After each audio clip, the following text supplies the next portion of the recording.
आईस्क्रीमचं नाव ऐकताच लहानांपासून मोठ्यांपर्यंत सगळ्यांना आवडणारा पदार्थ आहे। तर आजची रेसिपी आहे मस्त शाही राजभोग।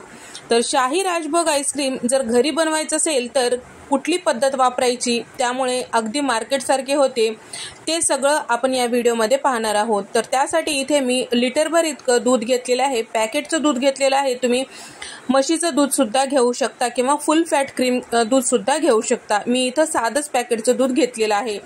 त्यापैकी 1.5 कप इतकं दूध बाजूला काढून ठेवलेलं आहे। शिल्लक राहिलेले दूध थोडंसं आपल्याला आटवून घ्यायचं आहे 1-10 मिनिटासाठी। त्यानंतर यामध्ये टाकत आहे अर्धा कप इतकं दूध पावडर।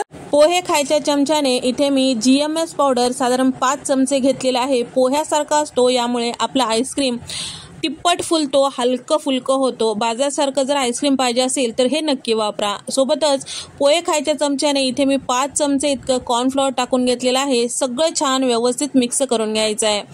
तर आता हे सगळं छान व्यवस्थित मिक्स झालेलं आहे। आता याला बाजूला ठेवूया आणि दूध थोडंसं आपल्याला आटवून घ्यायचं आहे। तर इथे दूध सुद्धा छान गरम झालेलं आहे। याची साय जी आहे बाजूला असलेली छान खरडून यामध्ये मिक्स करून घ्यायचं आहे। आणि त्याचबरोबर यामध्ये साखर टाकत आहे 1/4 कप इतकं। साखर सुद्धा छान व्यवस्थित मिक्स करून घ्यायचं आहे। आणखीन थोडंसं दुधाला दाटसरपणा येईपर्यंत आपल्याला हे दूध आटवून घ्यायचं आहे।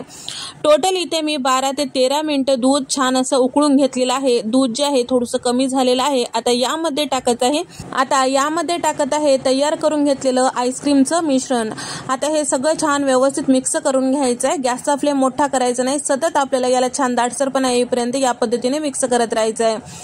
सोबतच यामध्ये 2 चिमूट इतकं केशरच्या काड्या टाकून घेतलेला आहे, ते सुद्धा व्यवस्थित मिक्स करून घेऊया। आता याला छान दाटसरपणा येईपर्यंत याच पद्धतीने साधारण 2 ते 3 मिनिटांसाठी शिजवून घ्यायचं आहे किंवा उकळून घ्यायचं आहे। तर दाटसरपणा केवढं म्हटलं की या पद्धतीने व्हिडिओमध्ये दाखवल्याप्रमाणे अगदी छान असं दाटसर दिसायला पाहिजे। नाहीतर काय करायचं, चमच्याच्या पाठीमागं जे मिश्रण लागलेलं आहे या पद्धतीने एक रेष ओढून पाहायची। जेव्हा रेष ओढून पाहिल्यानंतर मिश्रण इकडं तिकडं होत नसेल तर समजायचं की आपलं मिश्रण छान व्यवस्थित तयार झालेलं आहे। आता गॅस बंद करूया, कढई खाली ठेवूया। आता राजभोग आईस्क्रीम म्हटलं की सगळे शाही पदार्थ असतात, तर यामध्ये टाकत आहे 1/4 कप इतकं खवा किंवा मावा। याला थोडंसं आपल्याला भाजून घ्यायचं आहे, हलकंसं याला दाटसरपणा येईपर्यंत आणि थोडंसं कलर चेंज होईपर्यंत। तर इथे तुम्ही बघू शकता साधारण 5 ते 6 मिनिटांनंतर खवा जे आहे छान असं भाजल्या गेलेला आहे। आता आपल्याला गरम दुधामध्ये मिक्स करून घ्यायचं आहे। सगळं छान व्यवस्थित मिक्स करून घ्यायचं आहे। पूर्णपणे थंड झालं की मिक्सरला आपल्याला हे सगळं दूध जे आहे छान असं एकसारखं फिरवून घ्यायचं आहे। त्यामुळे काय होतो, छान एकसारखं हे मिश्रण तयार होतो आणि छान असं आईस्क्रीमसाठी सेट होतो। तर आता या ठिकाणी इथे मिक्सरच्या भांड्यामध्ये हे मिश्रण टाकल्यानंतर सोबतच यामध्ये अर्धा चमचा इतकं वेलची पावडर टाकून घेतलेलं आहे आणि मार्केट सारखं आपलं आईस्क्रीम दिसण्यासाठी येलो जेल कलर टाकून घेतलेला आहे 2 ड्रॉप इतकं आणि ते सगळं छान व्यवस्थित मिक्सरला फिरून घेतलेलं आहे। इथं मिश्रण तयार झालेलं आहे। याच पद्धतीने शिल्लक राहिलेलं मिश्रण सुद्धा इथे मी मिक्सरला फिरून घेतलेलं आहे। झाकण ठेवूया, साधारण 4 ते 5 तासासाठी आपल्याला हे आईस्क्रीम जे आहे सेट करायला ठेवायचं आहे फ्रीजरमध्ये। तर साधारण 5 तासानंतर हे आईस्क्रीम छान असं बऱ्याचपैकी घट्ट झालेलं आहे। आता एका पातेल्यामध्ये टाकून घ्यायचं आहे, छान असं इलेक्ट्रिक बीटरने बीट करून घ्यायचं आहे। अगदी मार्केट सारखं जर आईस्क्रीम हलकं फुलकं पाहिजे असेल तर नक्की इलेक्ट्रिक बीटरचा वापर करा। जर नसेल तर मिक्सरचं भांडं फ्रीजमध्ये ठेवून द्यायचं, म्हणजे छान थंड होते आणि थंडगार मिक्सरच्या भांड्यामध्ये आपल्याला हे आईस्क्रीम टाकून थोडं थोडं बीट करून घ्यायचं आहे। तर इलेक्ट्रिक बीटरने हे बीट करून घेतेवेळेस सुरुवातीला 1 नंबर स्पीडवर आपल्याला साधारण 5 मिनिटं छान बीट करून घ्यायचं आहे। छान असं हे सगळं व्यवस्थित बीट झालं त्यानंतर आता बीटरचं स्पीड थोडं वाढवत आपल्याला हे सगळं आईस्क्रीम छान असं बीट करून घ्यायचं आहे।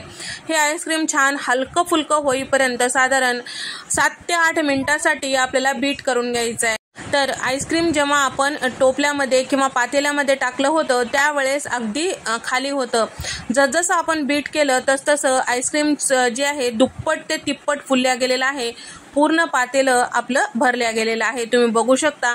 तर या ठिकाणी या पद्धतीचं हलकं फुलकं हे मिश्रण झालं की समजायचं की आपलं आईस्क्रीम छान असं फेटल्या गेलेलं आहे। तर चमच्याने तुम्हाला मिक्स करून दाखवते, पहा किती हलकं फुलकं झालेलं आहे। तुम्हाला लक्षात आलं असेल की आपलं आईस्क्रीम किती मस्त फ्लफी झालेलं आहे, अगदी मार्केटमध्ये असतो त्या पद्धतीचं। GMS पावडर वापरल्यामुळे आपली आईस्क्रीम जे आहे 1 लिटरचा आईस्क्रीम छान असं 2 ते 3 लिटर पर्यंत जातो। तर या ठिकाणी आता राजभोग आईस्क्रीम म्हटलं की याच्यात काजू बदाम पिस्ता आलंच, तर माझ्याकडे पिस्त्याचे काप नव्हते, त्यासाठी मी इथे काजू बदाम टाकून घेतलेले आहे। असेल तर नक्की टाका, चव छान लागते। तर आईस्क्रीम मध्ये काजू बदाम तुमच्या आवडीनुसार कमी जास्ती टाकू शकता। तर या ठिकाणी शाही भोग आईस्क्रीम म्हटलं की थोडंसं जास्तीच हे काजू बदाम असतात। हे सगळं छान व्यवस्थित मिक्स केलेलं आहे। तर या ठिकाणी तुम्ही बघू शकता आपलं आईस्क्रीमचं प्रीमिक्स सुरुवातीला केवढं होतं, तर या ठिकाणी जेवढं आपण सुरुवातीला डब्यात भरलेलं होतं ते डब्बा पूर्ण भरला गेलेला आहे, दुसरा डब्बा सुद्धा भरत आहे। यावरून तुम्हाला लक्षात आलं असेल की आपलं आईस्क्रीम किती फुलल्या गेलेलं आहे। आता वरतून सुद्धा थोडंसं काजू बदामाचे काप लावून घेतलेलं आहे आणि इथे मी ऑडीचा इको बेक पेपर वरतून लावून घेत आहे, म्हणजे वरच्या साईडला आईस क्रिस्टल होणार नाही। नसेल तर तुम्ही साधं प्लास्टिकचं पेपर किंवा दुधाची पिशवी स्वच्छ धुवून यावर छान व्यवस्थित टाकून घेऊ शकता। आता झाकण गच्च लावायचं आहे आणि फ्रीजरमध्ये रात्रभर सेट करायला ठेवायचं आहे।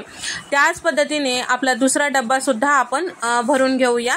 तर या ठिकाणी तुम्ही डब्यामध्ये टाकते वेळेस लक्ष देऊ शकता की आपलं आईस्क्रीम किती फ्लफी असं झालेलं आहे। तर या ठिकाणी आता हे आईस्क्रीम सेट करायला रात्रभर ठेवून देणार आहे। आणि आणखीन एक गोष्ट, फ्रीजरमध्ये ठेवते वेळेस एकदा ठेवून दिल्यानंतर सारखं सारखं फ्रीजर उघडून पाहायचं नाही, नाहीतर त्याचा तापमान कमी जास्ती होतो। त्यासाठी एकदा ठेवून दिलं की सेट होईपर्यंत आपल्याला फ्रीजर काढायचं नाही आणि तापमान व्यवस्थित आहे का नाही ते चेक करून मग ठेवायचं। तर या ठिकाणी दुसऱ्या दिवशी आता आपलं आईस्क्रीम छान असं सेट झालेलं आहे, तुम्ही बघू शकता। मस्त असं फ्लफी असं हे आईस्क्रीम तयार झालेलं आहे। हलकं फुलकं दिसायला जेवढं मस्त दिसत आहे, चवीला देखील तेवढंच मस्त असं तयार झालेलं आहे। तर या ठिकाणी तुम्हाला लक्षात आलं असेल याच्या वरच्या बबल्सवरून की आपलं आईस्क्रीम किती हलकं फुलकं झालेलं आहे। याच पद्धतीने दुसरा डब्बा सुद्धा आपला आईस्क्रीम तयार झालेला आहे। आता स्कूपीने जेव्हा आपण हे आईस्क्रीम काढतो त्यावेळेस काय करायचं, आईस्क्रीमचा डब्बा फ्रीजरमधून काढून ठेवलं की साधारण 5 मिनिटं तसंच ठेवून द्यायचं। त्यानंतर स्कूपी जे आहे असं या पद्धतीने थोड्याशा साध्या पाण्यामध्ये बुडवून घ्यायचं, त्यानंतर आईस्क्रीम या पद्धतीने सर्व करायचं। नेहमीपेक्षा दुप्पट चवीचं हे आईस्क्रीम घरच्या घरी तयार होते। एकदा नक्की ट्राय करून पहा आणि पूर्ण ट्राय केल्यानंतर व्हिडिओ आवडल्यास व्हिडिओला लाईक करा, चॅनलला सबस्क्राईब करा आणि तुम्हाला हा व्हिडिओ कसा वाटला नक्की कमेंट करून सांगा। अशाच मस्त नवनवीन रेसिपीजमध्ये आपण भेट देऊया। तोपर्यंत नमस्कार, बाय।